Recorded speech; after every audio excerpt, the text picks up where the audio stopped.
Hi, everyone. This is Janice Wood. Welcome to a Senior Citizens Forum presented by Benefits for You 2 Insurance Services. At Benefits for You, thank you. At Benefits for You 2 Insurance Services, our specialty is Medicare insurance, and we also do health insurance. So if you're confused about all those commercials about Medicare insurances and your benefits, and you can get some free premiums of your Part B, please give me a call to make sure you have the correct benefits. But today, I'm really excited. I have some friends of mine. Yes. We were trying to figure out how long we've been friends. I think at least 30 years. Yeah, yes. Rob and Debbie Feldman. And they are realtors extraordinaire. Thank you. Okay. We've always had fun together, so I thought it would be like fun to have them here. Some personal friends of mine. Yes, okay? Thank you for having us. Yeah, and we wanted to talk about the scamming that's going on in the real estate market. Yes. Okay. Yes. And if you're like me, who I'm definitely a senior citizen, just by a few years. Right? I know. It's really hard to believe. Maybe by a month or two. Yeah, by several months. Okay. All right. You get phone calls, you get text messages, you get emails. And just this last Thursday, I found this on my doorstep. I don't know if everybody can read this. Hold it up. And they're saying they want to buy my house. They can definitely buy my house. What did you say for it? Oh, I said 10 million. 10 million. I'll sell it in a second. Yes, okay. Yes. Right. So do you want to give a little background? Because we did have it up for sale. Okay. Well, yeah, I was going to pick up and move. And then you changed your mind. I changed my mind. But we had sold it twice. And I did sell it twice, but I changed my mind because of the major contingencies that were going on where I wanted to move to. And ended up, I decided that I was going to stay right here in beautiful Long Beach. And the way that Rob and I work is usually when a contract has been signed, the seller can't get out of it. And we were very close to signing it twice. Actually, yeah. Anyway, and Janice changed her mind. And so we quickly called on her behalf because real estate is not about us. It's about you, the buyer, the seller. Yeah. And in this case, Janice, she was the seller and she didn't want to move. And we weren't going to force her to do something, even though it was signed a legal binding contract. Right. We did not want to do that. And we always protect our sellers because in Janice's case, we had contingent upon the successful close of her new escrow. And if she didn't find something, then she was not going to sell this house and not being forced to move out. Yeah. So that's sort of what happened. And then when she changed her mind, we let the buyer know that this was not going to happen and that they needed to move on to the next. Oh, but one of the things that did, and they warned me it was going to happen, I must have got in an hour's time of canceling. That's canceling the contract. Of canceling, I must have gotten 40 phone calls. And not only did I get 40 phone calls, my son received the same amount of phone calls. And that went on for several weeks. Right. Okay. And I want to interrupt. We did not have Janice's number on there. We didn't have our son's number on there. The only number on the MLS was our number. Yes. So we just want to tell you that the real estate market is a very aggressive business. May it be real estate people or investors in real estate. And one of the things that over the last couple of months I've seen in my neighborhood is that homes being bought by investors. Yes. Calling up and saying, we'll give you cash right now for your house. Cash that's nowhere even near what it should be. No, well, and nowhere near what the actual value of the house is. Right. And I think that all of the stuff that we're talking about, we can talk about the MLS and we can talk about I think going back to what Janice is saying about what you all have to look out for as consumers, and we're consumers too. Debbie and I really, number one in our whole life is relationships are everything. You have a great relationship. You have a great relationship with your insurance person, Janice. You have a great relationship with Debbie and Rob. That's what it's all about. And what Deb said is so key here, everybody, that it's not about us. It's about Janice, and it's about the client and how we work. You know, people are so worried, and you guys and gals will always think about, oh my God, all they worry about is their commission. That's the last thing in the world that we even remotely think about. Right. But I mean, when we're looking at, you guys are extraordinary, okay? And you like to do business the way I like to do business. You take your clientele needs first. Absolutely. Okay. And that's what we like to do. And I know throughout the years, you've had constantly repeat business from the same clientele because of what you do. But I'm really concerned about somebody calling me up, and I've had those phone calls, and they start talking, and I'm going, well, guess what? I don't want to talk to you. Okay. Right. I mean, I've come up with different things because for me, because I have my own business, I have to pick up an unrecognized phone number. Right. Because you never know if it's going to be somebody else. So I pick up the phone, and then right away they're going, oh, is this Janice? And I'm going, yes, it is.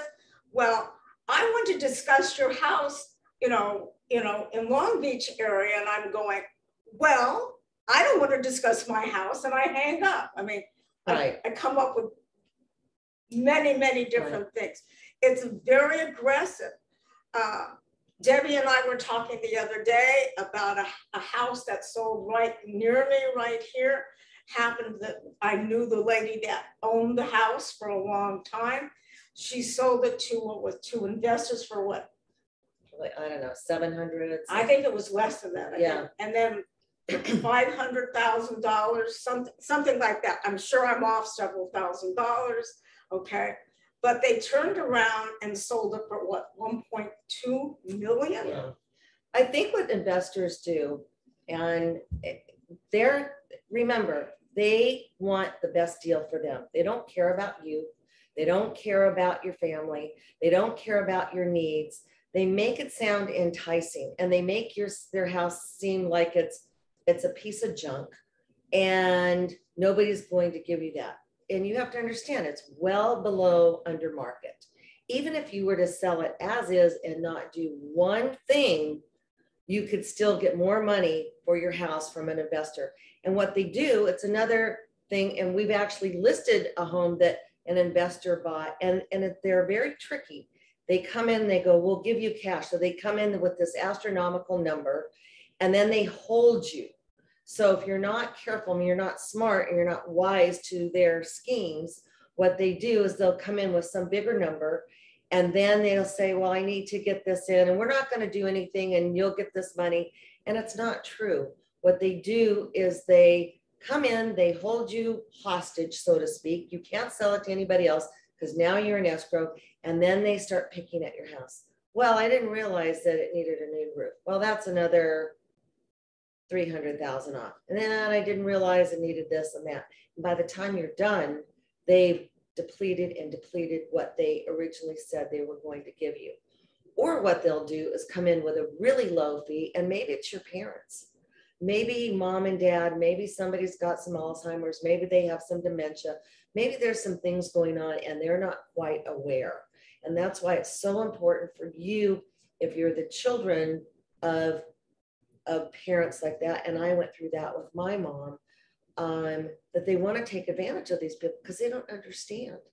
And they think they're doing the right thing and they're not. So it's really important, if you have parents that are elderly, get on title, be involved in what's going on. And you sort of have to become the parent, because these investors will take advantage. They will basically steal the property, and you are left without anything. And, like with I grew up in Lakewood, and my mom's house, I don't know, she paid this was a long time ago, but she paid, I don't know, $7,000 for the house. When we sold it, this was many, many years, over 25 years ago. That time the market was going up, and I think we sold it for maybe 300 or something, which was a lot of money at that time for those homes. And that's where the market was.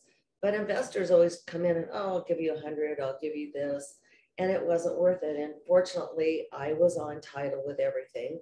And my mom couldn't do anything, but there's other scams and other things, and we can talk about it we're going to talk another time. And that right now, what she's leading into is that it's so important to have a will and trust, but none of us here are lawyers to do that. No. But it's real important to have that will and trust. Absolutely. Yeah, absolutely.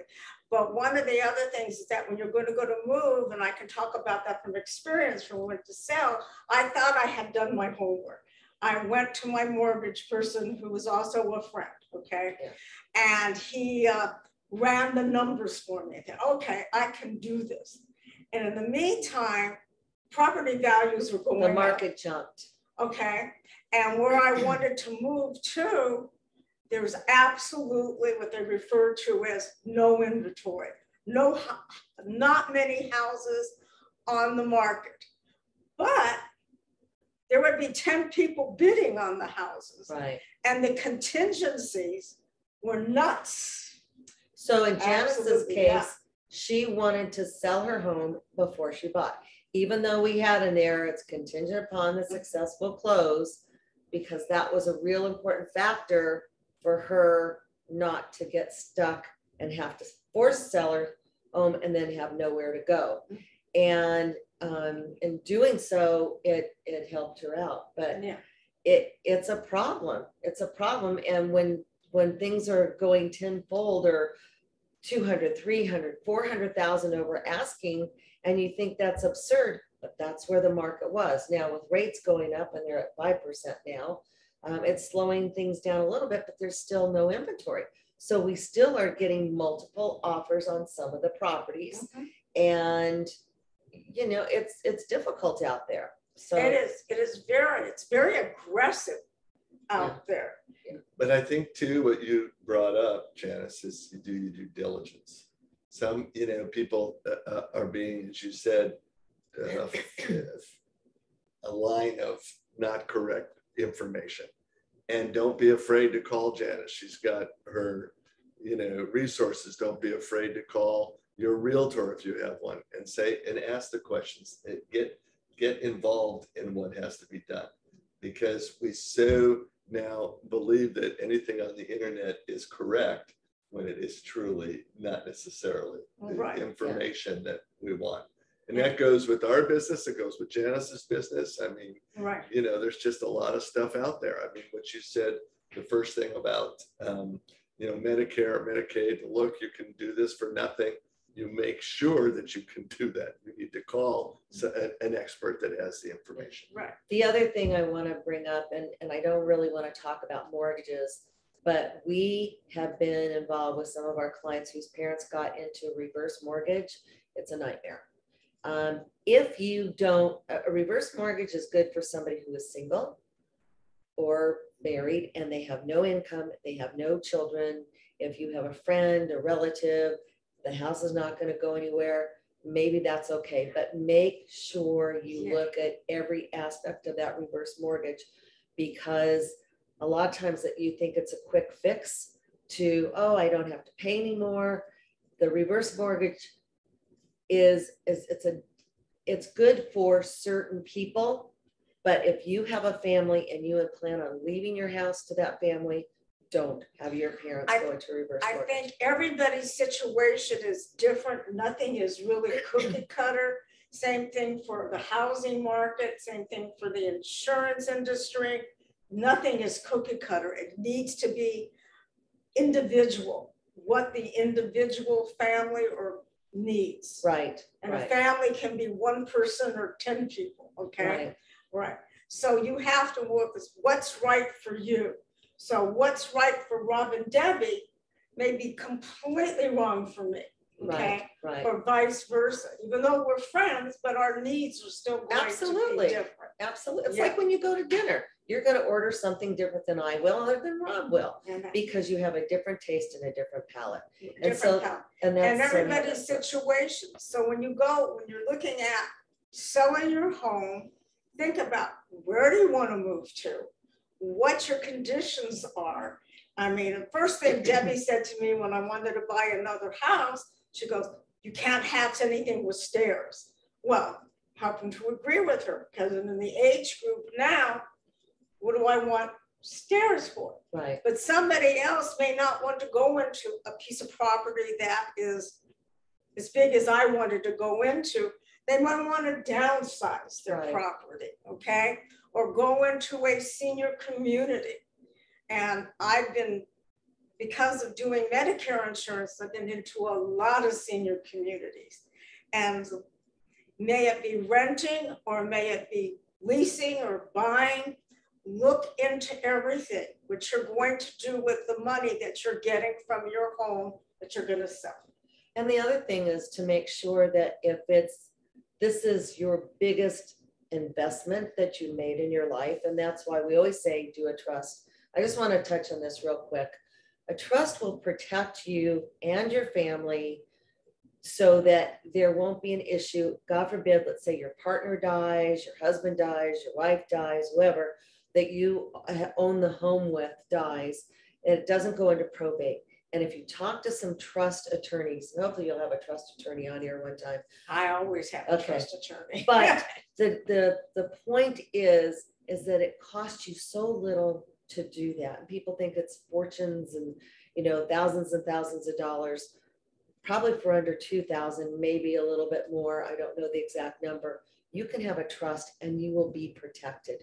Your house will be protected because the government always wants part of what you have. And without a trust, that it goes into probate, things get frozen, and you can't do what you want to do. I think for me, when I look at going into probate, you're looking at losing at least 20 to 30% to the state. Absolutely. Okay. And even though you don't want to spend that money up front, but for your loved ones, having that will and trust is so even important. for your own self, because you put everything on there. Who you want, God forbid something happens to you. Who's your health director? Who's this? Who's that? It just prepares you for life. And if you're walking out the door, you're looking on your phone, you're looking to see what's the weather outside. So you're prepared. Why not do it for the biggest investment that you have? And just one more thing on this subject is that families, when it comes to money, things can get, money can tear a family apart. Absolutely. And something as big as the biggest investment you're going to make in your life as your home, you don't want to be torn, have it be torn apart with having siblings fighting amongst each other. It's exactly. it's very hard. I mean, I had somebody on the show for our last season who worked with companies in the legacy program. I'm sure. It was really interesting, how he was a CEO, would go in and do the transition from the parents to the children. And he was giving all these different combinations. So it's real important to have your affairs in order. Right. Absolutely. How it works. Always. And the word trust is what it says. Absolutely. That's what it is, a trust. Yeah. And yeah, even as youngsters, even if youngsters are not looking at this interview today, tell your kids to get a trust, even if they don't have all the assets yet, if they don't own a home, they might have other things that they do and they will be protected. Debbie said it right. It is a protection. And the will, like you said, is absolute.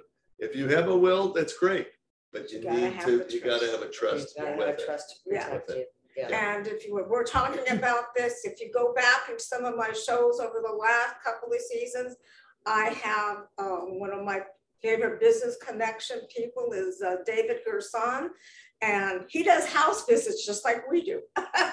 Okay, and he'll come out and he's exceptional. Yeah, he's exceptional, and he's also a senior citizen. But I think when it comes to selling real estate, and that's where our expertise comes in. We've been doing this for almost 30 years, and it's the first thing we always ask our client is, why are you selling this beautiful home, and why do you want to move? And Mhm. so those are real important questions for you to think about before you make that move. And maybe it's your kids have moved out of state. So here's a warning to a lot of parents who have done this. Oh, my kids moved to Timbuktu. Okay. Oh, And you pick up, you move, and you're there because you want to be near not only your children, but the main thing I think is the grandchildren. That's always the big push.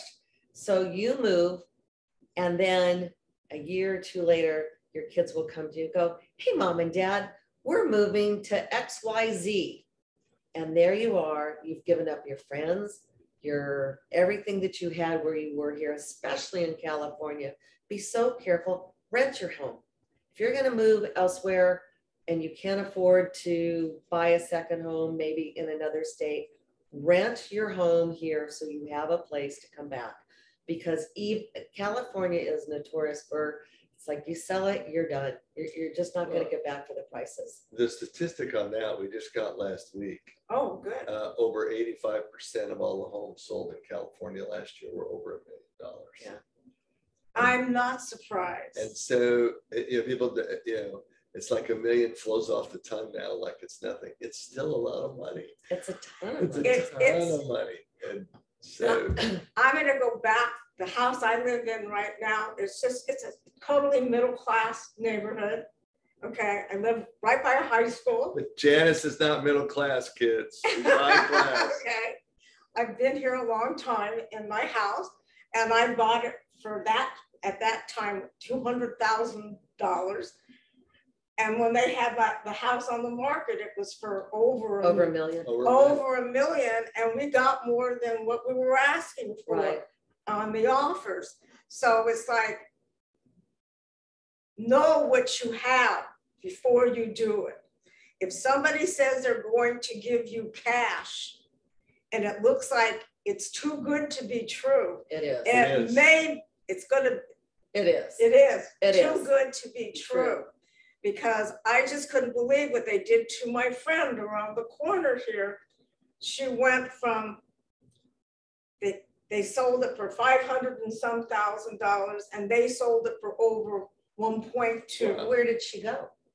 She went to her son's in the San Fernando Okay, Valley. so she wasn't able to buy anything else. She's now dependent upon her son to live at his house. So so again, if you look at the scenario, had she maybe sold it with a realtor like Rob or I or whomever she chose, who represented her and her best interest, it would have been $1 million, and she would have had maybe a little bit of freedom to either live on her own, or even if she was living with her son, to have more money to do what she needed to do. And yes, they fixed it up, they did some stuff, but nowhere did they put in any kind of money. And Janice also had another neighbor whose home was sold to an investor. They fixed it. It rained. We were holding open here, and it looked like the paint was just melting off the outside of the home. It was terrible looking. It looked like it'd been there for 100 years, and it was just peeling off. It was horrible. So be careful of buying something that if it looks good, really look into it a little bit more. And not to say that all investors are terrible and all investors do a terrible job. I'm not saying that, but be cautious, be careful, and beware. Right, and going out of the house, I mean, for several months after you were here, there was nothing but people there fixing the house. Oh. Okay. Yeah. So when you go to buy a home, and if it's been a home that's being sold by an investor, you better look to make sure the quality of the work is good. Right. And educate yourself. We've talked about investors. Do a research on the investor. Better Business Bureau. Look them up. See what's what. By doing that, you'll understand. Talk to your friends. That kind of thing like that. I think that's very important. Right. Education is key. So I'm laughing because an investor called us. We'd held open a week, 2 weeks, whatever it was. And so I had an investor call, and he came in, he he said, I'm an investor. I said, where's your buyer? He goes, I'm the one making the decision. And I go, well, everything's been done to this house. She spent $1 gazillion on this amazing kitchen, a kitchen to die for, and just everything that Janice has done. Pull out drawers in your linen. I mean, she went above and beyond. It's just an incredible home. Anyway, so this investor comes in and he's like, well, we would offer you 8. And it's like, are you crazy? I said, A, there's nothing to do to the house. And B, she's not going to sell it for under market. And C, didn't you see that everything was done? And he goes, yeah, I guess this isn't something that we would buy because there's nothing left to do. Right. And they can't steal it for a low enough price. So. Right. So when they're buying it for the low price, in the end, they're still the ones that are making Yeah. They don't care about you. Right. They care about them. So Right. remember that.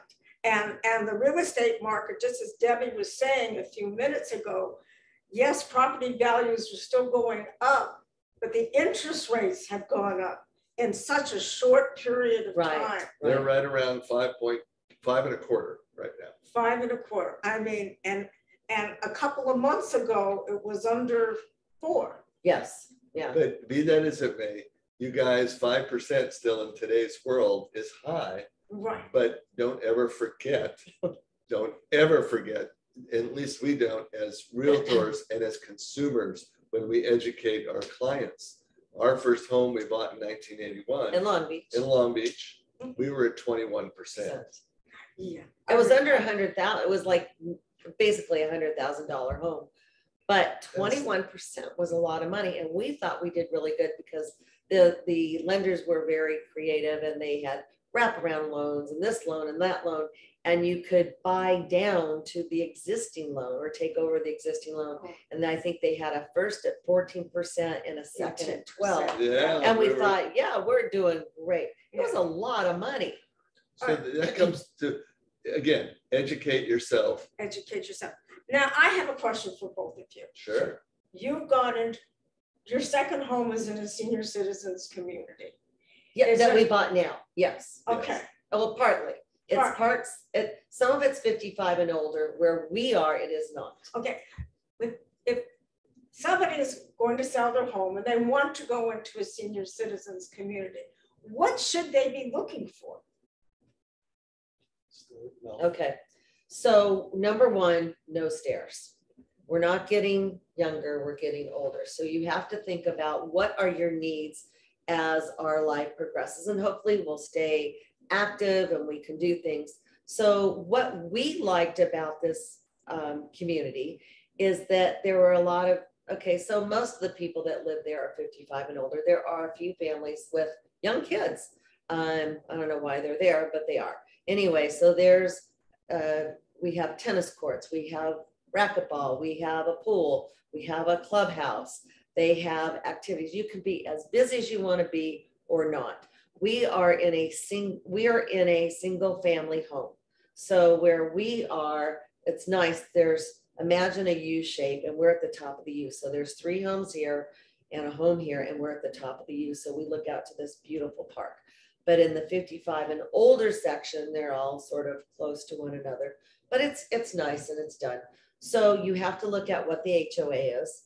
And with an HOA. Well, explain an HOA just in case they don't know. Okay, it's a homeowners association.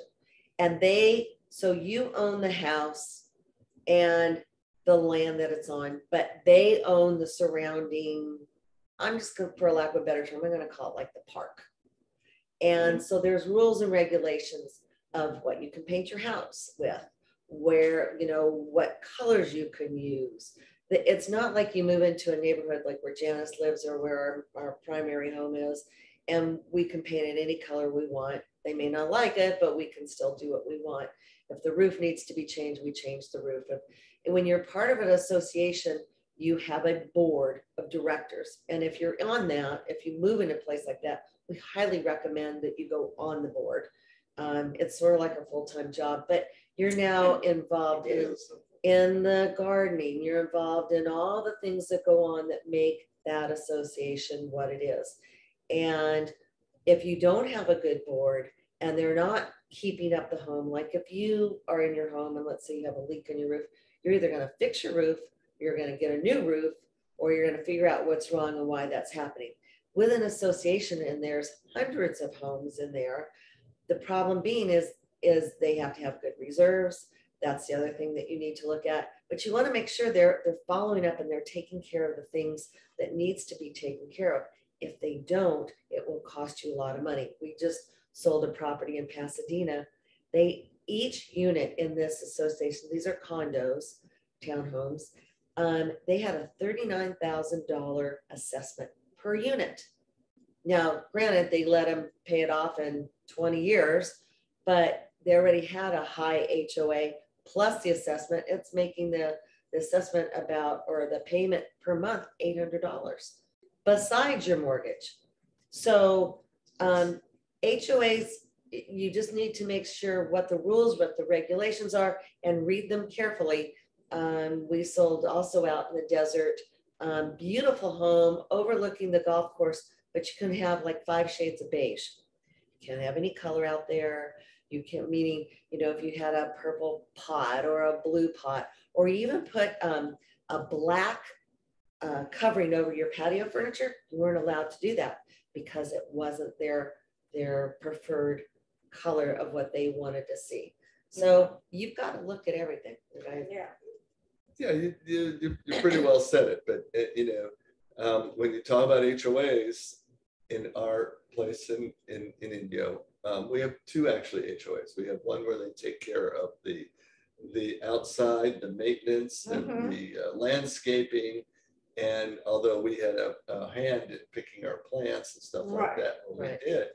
And then we have the clubhouse, which has all the amenities that Debbie was saying. It's trilogy. So we had to join trilogy. We had to join. So it's basically 2.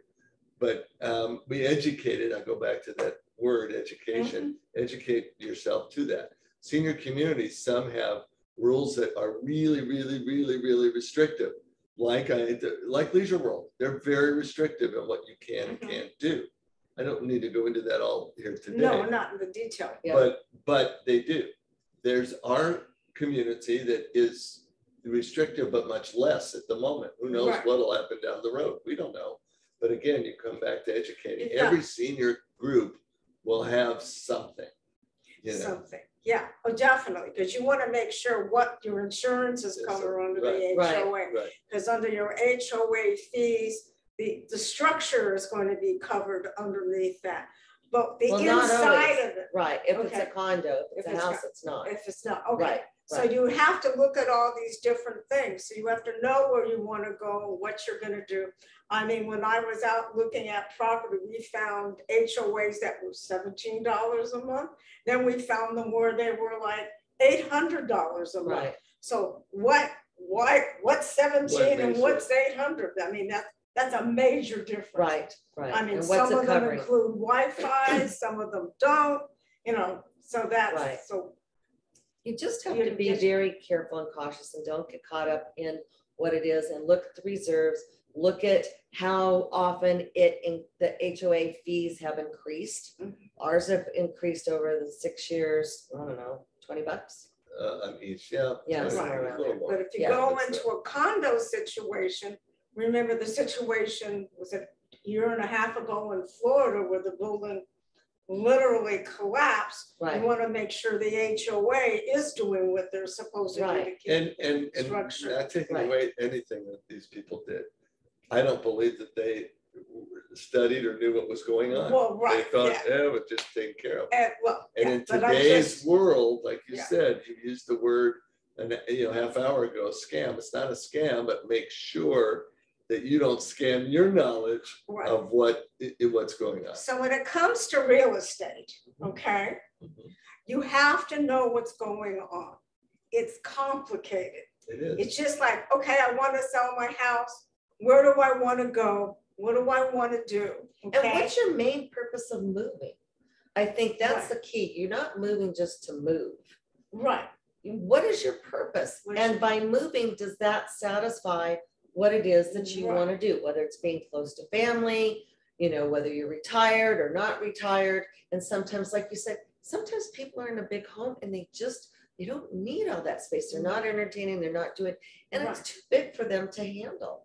So maybe by being in a smaller community, if you move to like where we are in the desert or, you know, somewhere like that, where there's lots of activity, there's lots of people, you can be involved in mahjong and pan and poker and tennis and you know, you meet a lot of people. It's sort of like being the dreaded pickleball. Yes. The dreaded pickleball. Yeah. Oh my God, last night somebody was talking about pickleball. Yeah. We'll talk about that right now. Okay, so it's just like, you have to do your homework before you move, Right. okay? And to move from an area where you're leaving all your friends to be with your children in another state, that may not be the right thing to do. right. And maybe to rent. Yeah. Rent your home, or even if you don't want to rent your home, go rent where your kids are and see how it works. Right. And make sure they are established and Okay. going to stay there. Before we wrap it up, I have one more question for you. Sure. So have you run across people who have sold their home, moved completely to another state, okay? Well, even moving within California, it can be Another. a completely Right, different culture. right. Yes. And then they go, I made a major mistake. Yes. Yes, we have. And they want to come back. They can't. In today's market, it is very tough. In this general area, they can't. They can't. Okay. I mean, that's why Deb said it and said it very succinctly and very specifically. Rent. Go somewhere and rent. See if you really, Right. really, you know, like it. Because if you do, then hey, all bets are off. Enjoy it and God go with you, you know. Right. But Debbie is so right that 80, and then also that 85% of homes that are over $1 million, that's kind of a ridiculous figure, but it's the truth. Just, yeah. People love California. I could go into all kinds of other statistics, but you know, people are moving out of state, and there are some people that have come back and say, "Oh," and they can't. Well, I mean, once you go through a heavy duty winter, Right. that may not work for those. You want to go up to Idaho? That You may want to not go to work for that Montana? arthritis. Right. okay? Right. Right. Yeah. Or, you know, people move, like, you know, they're moving to Arizona, they're moving to Texas, they're moving to, you know, wherever. But the problem being is that those prices, because the Californians moved and, you know, they sold their place here for a lot of money, then they bought there, and then it's increasing and they're trying to buy other property. I remember back in the day, both of our kids went to U of A, great campus. And that's University of Arizona in Tucson. And a lot of Californians were selling property or investing there because the real estate market was very low, and they were buying 3, 4, 5 homes. And the people in Arizona who lived there, worked there, if they wanted to buy something, they couldn't because the prices were inflated and going up. And the governor at the time said, you may not buy a home unless, she stopped it and said, unless you're living there, you can't buy here, because she protected her citizens. We would have had in real estate, we would have had to forego our business here and put our license there, take other tests, do it. Right, yeah, and that's, Yeah, I mean, we weren't It's moving crazy. there. Our Yeah. kids just went to school there. well, I know, I have, and I'm gonna wrap this up in a second. I have some family that moved to Alabama Alabama. from, not the Okay. Long Beach area, from West LA and Okay. from the San Fernando Sure, Valley. Okay. And when the hurricane came in off the Oh, Gulf my Oh, God. my and gosh. sat on one of their houses, it was like, she said, I don't think I did my homework. Yeah. You know, So Which you know meant to everything that me they say. is that you didn't really research what the weather was like. You didn't research, like, you know, she's lived through many an earthquake here Right. in this area.